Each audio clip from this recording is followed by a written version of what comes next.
إنه من يتقي ويصبر فإن الله لا يضيع أجر المحسنين. And if a person lives with taqwa, as in makes decisions conscious of Allah Rabbul Izzah, وَيَصْبِرْ, and persists on it, perseveres, فَإِنَّ اللَّهَ, verily Allah Rabbul Izzah, لَا يُضِيعُ أَجْرَ الْمُحْسِنِينَ, will not let the reward of the righteous perish. And a beautiful story that personifies this notion is the story of Qadi al-Maristan, whose name is Muhammad ibn Abdul Baqir. Muhammad ibn Abdul Baqir was a person who was in Mecca, and in those days life was difficult. There was no institutions that would pay, and he was living rough and provisions were little. And one day he says hunger drove him out of his home, where he's looking for something to eat, and he doesn't have any money to spend on himself and buy and purchase something to eat.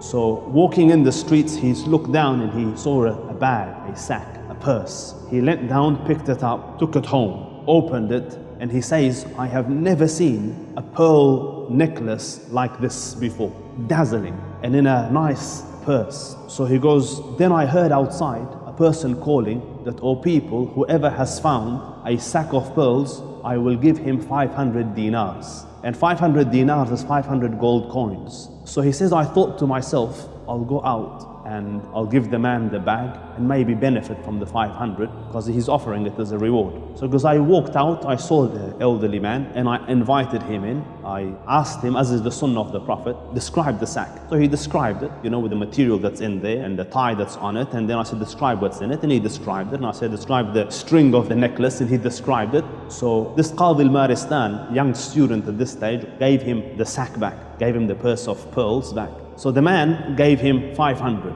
And this is where you see the taqwa of a righteous person. So he to himself recognizes that, listen, I have no haqq on this money, because essentially the good was his and I've just returned it. That's his right. So he said, no, I don't want it. Because the man insisted, listen, I give it out of my free will. And the sheikh said, no, I can't take it. So the elderly man went, and time passed, and this Muhammad traveled from Mecca to another land in search of knowledge and teaching. And he says, I boarded a boat to cross the sea, and the boat shattered, a storm came, it broke, everyone drowned and all their wealth and stuff drowned with it. I just held on to a plank and kind of was being tossed and turned by the waves, and eventually it landed ashore. And when it landed ashore, I dragged myself up and I walked inland, and I found the masjid and I sat in the masjid. And sitting there, again, a righteous individual, he's busy and probably reading Quran, and the local people, time for salah comes, and they come and they look at him, and alhamdulillah, the sign of piety and deen is on him. So they go, can you lead the salah? So he goes, I moved forward and I led the salah. So they liked my voice and they liked that he could read. So people gathered around me, can you teach us the Quran and be our imam? So he goes, I obliged, because my situation is dire. And from this, Allah Rabbul Izzah sent some provision my way.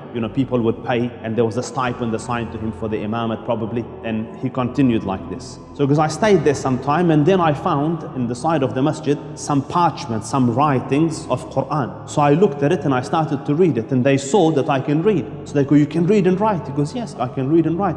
So he goes, they brought their kids and enrolled them with me, and they increased my pay, and they said, listen, we can't let you leave this place, you have to stay here and you have to teach our kids. And because you're staying here, you're a young man, you need to get married. We have a young orphan girl here who has some wealth left to her, so why don't you marry her? So he says, I refused, but they insisted, so eventually I relented.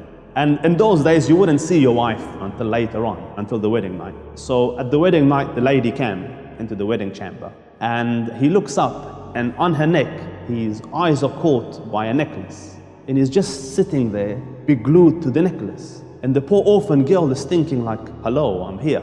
And this guy's eyes are just on the necklace. So the girl felt, this is a very materialistic person, his eyes are focused on, and he doesn't care about me, he's after my wealth. So she complained to the locals, and they came to him, Sheikh, what did you do? You broke the heart of an orphan, He goes, no, there's a story. So what's the story? He goes, I was in Mecca, and I was walking, and I found this purse, and I opened it, and there was pearls in there, and an old man came, and he wanted, and I gave it to him, and he offered me 500, and I said no, and that same pearl is on her neck.